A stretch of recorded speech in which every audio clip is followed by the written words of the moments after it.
Hello and welcome to the channel. Today, we're diving deep into a story of power, protest, and a contentious election that captured the world's attention. The 2021 Ugandan general election. What happened? Who were the key players? And why did it spark so much controversy? Let's break it down.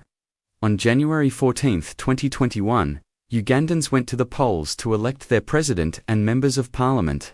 On one side, you had the incumbent Yoweri Museveni, who has been in power since 1986.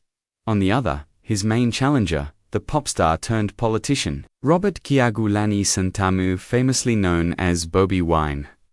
The stage was set for a dramatic political showdown. To understand the election, we first need to look at the system. The president of Uganda is elected in a two-round system. A candidate needs over 50% of the vote to win outright in the first round.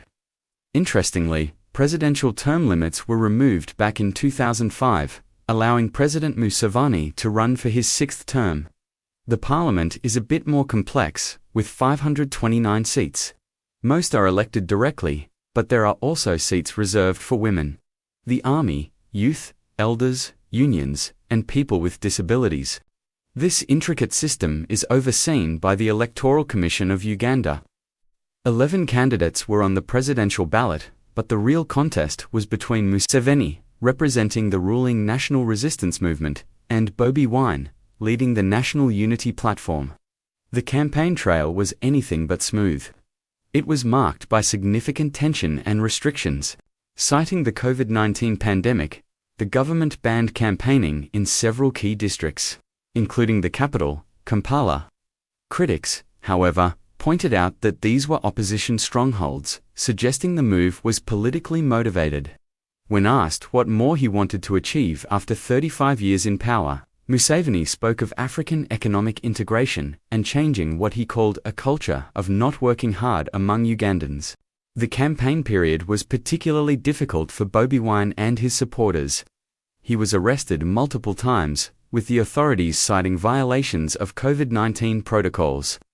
A major arrest in November 2020 sparked widespread protests, leading to violent clashes with security forces. The tragic outcome was dozens of lives lost and hundreds injured.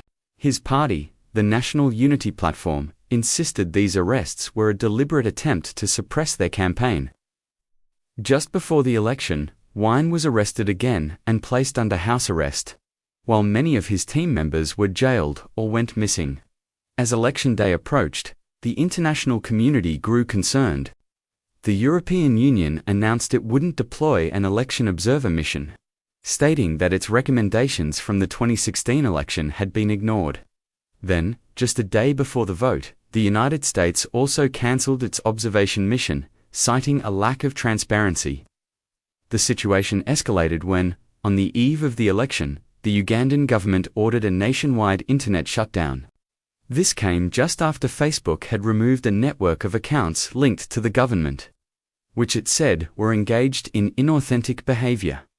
The government accused Facebook of meddling.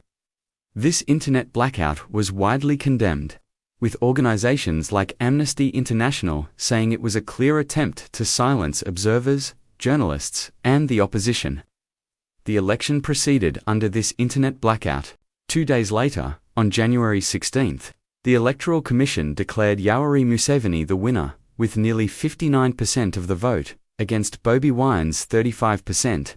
The official voter turnout was reported as 57%. The Commission's chair, Justice Simon Bayobokama, described the election as peaceful. President Museveni, in a televised address, called it the most cheating-free election since 1962. However, the opposition told a very different story. Bobi Wine, who was under house arrest with his home surrounded by security forces, immediately rejected the results. He called it the most fraudulent election in the history of Uganda.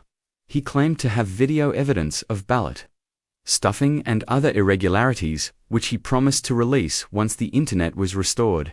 His party's chief agent pointed out that they were ungiven copies of the results from district tallying centers for verification, a promise the Electoral Commission had apparently made.